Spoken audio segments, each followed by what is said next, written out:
कहो सुनो रघुपति प्रभुताई, जो पुराण ऋषि नारद गाई। रामचंद्र महिमा अति भूरी, सो वर्णत कवि मन कदरूरी। मैं मतिमंद कहो कि भांति, सोहत काग की हंस सुपाती। सुनिए न पुहुमि कतहु अगनाना, पढ़ई चतुर नर वेद पुराना। श्री रामचंद्र जी की प्रभुता को कहता हूँ, उसे पुराणों और ऋषियों तथा नारद जी ने गाया है। रामचंद्र जी की महिमा अत्यधिक है, जिसका वर्णन करने में कवि का हृदय कदरा रहा है। फिर मैं मतिमंद किस प्रकार कहूं, क्या हंसों की सुंदर पंक्ति में कौवा शोभा पाता है। पृथ्वी पर कहीं भी पाप सुनाई नहीं देता था। चतुर मनुष्य वेद और पुराणों को पढ़ते थे।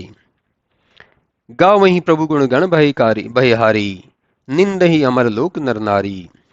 आज्ञा माता पिता गुरु करहीं, तप मख दान करहीं हरि भजहीं। प्रतिदिन प्रजा राज्य प्रभु केरे, मानहु शक्र कुबेर घनेरे। राजत सबर निवास आनंदा, सुखी चगोर शरद लख चंदा। प्रभु के भयकारी गुण का सब लोग गान करते और अमर लोक की निंदा करते थे तथा तप यज्ञ दान करते थे। सभी माता पिता और गुरु की आज्ञा मानते थे। प्रजा सुखी थी, सब लोग कुबेर और इंद्र की तरह धनी थे। सारा रनिवास आनंद से शोभित था, जैसे शरद पूर्णिमा के चांद को देखकर चकोर सुखी होता है। श्री रामचंद्र जी के प्रभाव से पृथ्वी का पाप दूर हो गया। मुनि लोग घने जंगलों में प्रभु की भक्ति करते दिखाई पड़ते थे। मही सुहावनी कानन चारु, खग मृग सब मिली करहि विहारु। बैरन सुनिए राम के राजा, मिली विचरहि बन सहज समाजा। नाना ग्रंथ स्मृति समुदायी, गायन करहि राम प्रभुताई।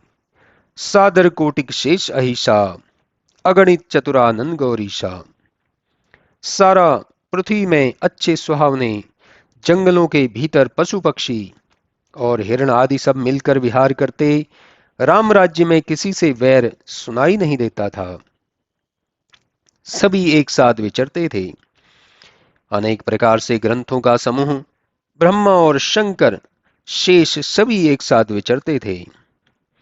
कवि कोविद जहां लागी जग माही, राम राज्य गुण बरणी न जाही। असित शैल का जल मसी भूरी, जल निधि पात्र सरित सरसूरी। जगत के जितने बड़े विद्वान कवि हैं, उनसे भी राम राज्य का वर्णन नहीं हो सकता।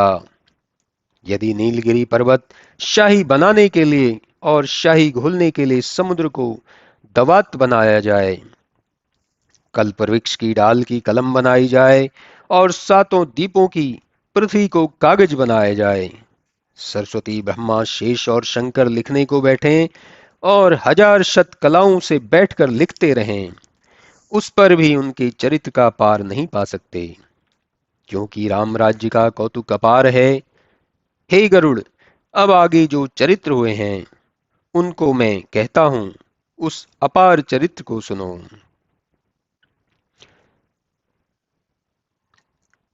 सुनी पुराण अनुज सब अनुज समेता, संध्या भई दान शुभ देता। सभी संध्या वंदन की नहा, भवन चले प्रभु आय दीन्हा। नित्य कोटि कर अवनि सिदा वही, दिवस अंत एक खबर सुना वही। पृथक पृथक सुनी चरबर बानी, मौन एक चर रहा भवानी। उस समय सभा में अपने छोटे भाइयों के साथ पुराण सुनते, फिर संध्या समय दान देते हुए सब लोग संध्या वंदन किए और प्रभु की आज्ञा पाकर अपने अपने घर को गए। नित्य करोड़ों दूत पृथ्वी पर जाते और संध्या समय दूत प्रभु के पास आकर समाचार सुनाते। उनकी बातें प्रभु अलग अलग सुनते थे। हे पार्वती, तब एक दूत ने प्रभु को कुछ भी खबर न सुनाई। कछु कहूं नहीं ते पूछी, सादर वचन बेग न आवही। इक रजक पत्नी ही कहत, डांटक व्यंग वचन सुनावही। सुनि वचन कृपा निधान, चर के मध्य उर राखत भये। निशि स्वप्न देखत जगतपति पुनि, जागि दारुण दुख भये। जब चर ने कुछ नहीं कहा, तब प्रभु ने प्रेम पूर्वक पूछा कि आज का समाचार क्या है। तो भी उसने मुंह से कुछ नहीं कहा। आखिर उसने कहा कि एक धोबी अपनी स्त्री से बड़ी कठोर वाणी कह रहा था कि क्या मैं राम हूं कि तुम्हारे दूसरे के घर में रही हुई स्त्री को रख लूंगा। चर की ऐसी वाणी प्रभु ने अपने हृदय में रख ली। प्रभु रात को स्वप्न देखे और बहुत दुखी हुए। बीती अवधि प्रमाण युग कीन विचार कृपाल, एक सहस पितुराज सुचि करो सत्य ही काल। अब अवधि का युग व्यतीत हो गया। तब प्रभु ने विचार किया कि अब 1000 वर्ष पिता के पवित्र राज्य को करेंगे। त्यागहु जनक सुता मन माही, राख्यो श्रुति पथ धर्म न जाही। करी मन टेक सिया पहाँ आए, सादर बोले वचन सुनाए। ऐसा विचार कर मन में सीता का परित्याग कर वेद की मर्यादा को दृढ़ कि जिससे सांसारिक धर्म का नाश ना हो, ऐसा निश्चय कर सीता के पास आकर यह सुहावने वचन बोले। सुमिख न कछु मागेहूं कोई काला, असहसी कहूं रमेश कृपाला। निज छाया मही राखी विनीता, रहूं जाए निज धाम पुनीता। उन्होंने कहा, हे सुमुखी, आज तक तुमने कुछ नहीं मांगा, जो इच्छा हो मांगो।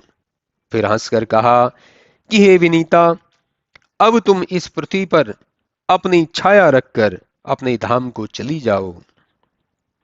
प्रभु की आज्ञा होते ही सीता जी प्रभु के चरणों को प्रणाम कर आकाश में चली गई, जिसे कोई देख नहीं सका। तब उस छाया से राम जी ने कहा कि जो इच्छा हो वर मांगो। तब सीता जी ने कहा कि मैं आपके साथ मुनियों के धाम को छोड़कर अपने घर सकुच कर चली आई। अब मेरी इच्छा है कि मैं एक बार मुनियों की स्त्रियों को जाकर वस्त्र और आभूषण पहनाऊं। सवेरा होते ही जब लक्ष्मी निवास राम जी जागे तो याचक लोग प्रभु के यश गाने लगे। उस शोभा से जगत शोभायमान हो गया। जहां श्री राम जी रहते वहां पर भरत, लक्ष्मण और शत्रुघ्न भी आए। वे लोग आकर पृथ्वी पर लेटकर श्री रामचंद्र जी को प्रणाम किए तो प्रभु कुछ नहीं बोले। प्रभु के मन शंकित और अंगों को कांतिहीन देखकर तीनों भाई थर-थर कांपने लगे।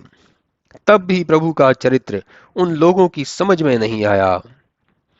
को अवसर जानकर वे श्वास खींचकर भाई के मुख की ओर देखते हुए गूढ़ और मनोहर वाणी बोले, हे भाइयों, जो मैं कहता हूं उसको मन में रखो और सीता को साथ लेकर वन में जाओ।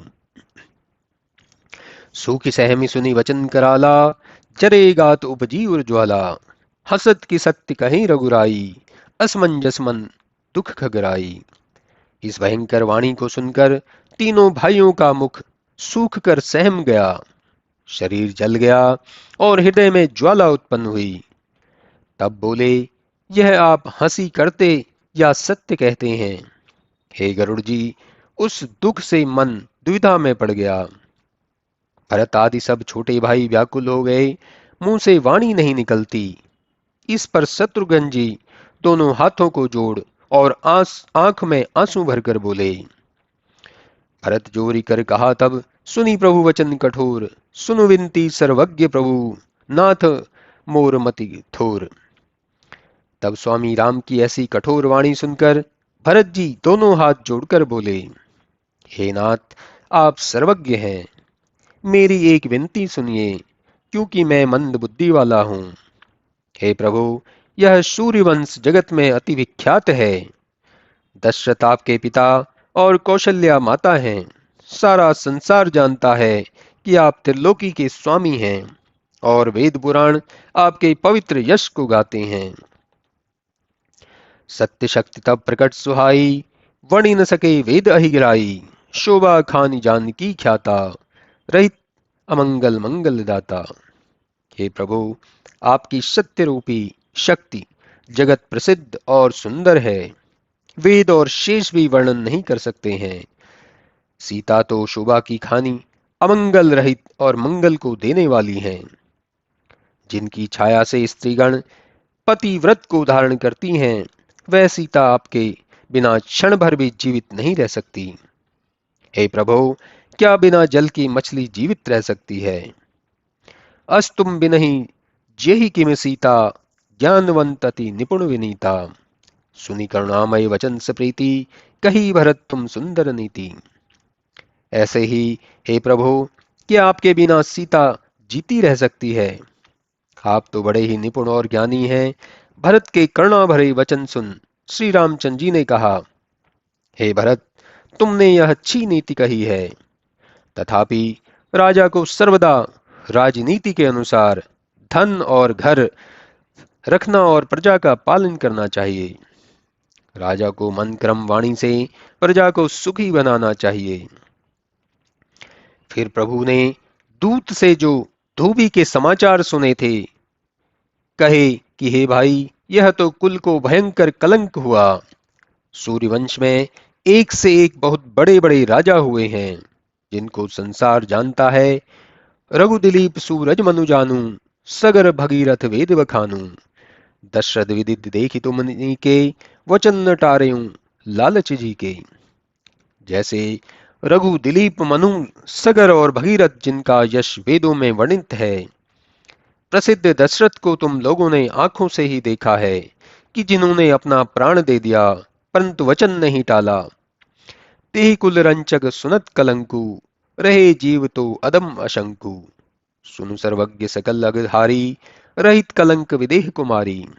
उस कुल में रंच मात्र कलंक सुनने पर प्राण रह जाए तो यह अधम और बड़ा निडर है। हे सर्वज्ञ सुनिए, आप तो पापों के नाशक हैं और सीता भी कलंक रहित है। विधि हरि हर वैदेही सिहाई, पावक अवटि कनक संभाई। सो सुर नर मुनि सपने हु नाही, यह चरित्र जग कही हर्षाई। हे भाई, ब्रह्मा विष्णु और शंकर भी सीता की प्रशंसा करते हैं, जो अग्नि में शुद्ध, अग्नि से तपाए हुए सोने के समान सर्वदा पवित्र है। इस चरित्र को कह सुनकर संसार प्रसन्न होता है। जो मूर्ख इस चरित्र को सुनकर प्रसन्न नहीं होते, वे करोड़ों कल्प तक रौरव नरक में पड़ते हैं। भोग को छोड़ रोगी को नरक का निवास भोगते हैं। तब उसी समय प्रभु के क्रोधी रुख को देखकर भरत जी लक्ष्मण के पीछे आ गए। तब प्रभु ने लक्ष्मण से कहा कि लक्ष्मण, तुम हठ और शोक छोड़कर सुनो। चाहे जगत मुझे भला या कायर कहे, पर मैं सीता को अवश्य त्याग दूंगा। तजी आज्ञा प्रत्युत्तर करी हो, मोहि बिनु शोक जन्म भरी सही हो। अति गह बरबन जहां न कोई, छाड़हूं तात जान की ही सोई। यदि मेरी आज्ञा का उल्लंघन करोगे तो मेरे बिना जन्म भर दुखी हो शोक में रहोगे। सीता को अति निर्जन कठोर और घने वन में छोड़ाओ। ऐसा कहकर प्रभु चुप हो गए। प्रेरी मति कही वचन उदासा, मरण ठानी कर चले निराशा। सुबग विमान सिया बैठाई, पट भोजन बहु दिए धराई। तब लक्ष्मण उदासीन हो प्रभु की प्रेरी हुई बुद्धि के अनुकूल अपना मरना ठान निराश होकर चले। अच्छे रथ पर सीता जी को बिठाकर उस पर बहुत से बहुमूल्य वस्त्र और भोजन की सामग्री रखवा दी। अति आनंद मगु चली जानकी, अतिशय प्रिय करुणा निधान की। तब जानकी अति प्रसन्न हो चली, जो करुणा निधान श्री रामचंद्र जी की अति प्यारी थी। तब लक्ष्मण जी को शोकित देखकर बाल सीता जी भी चकित हुई। हृदय में इतना शोक हुआ जितना सांप को मणि के बिना शोक होता है।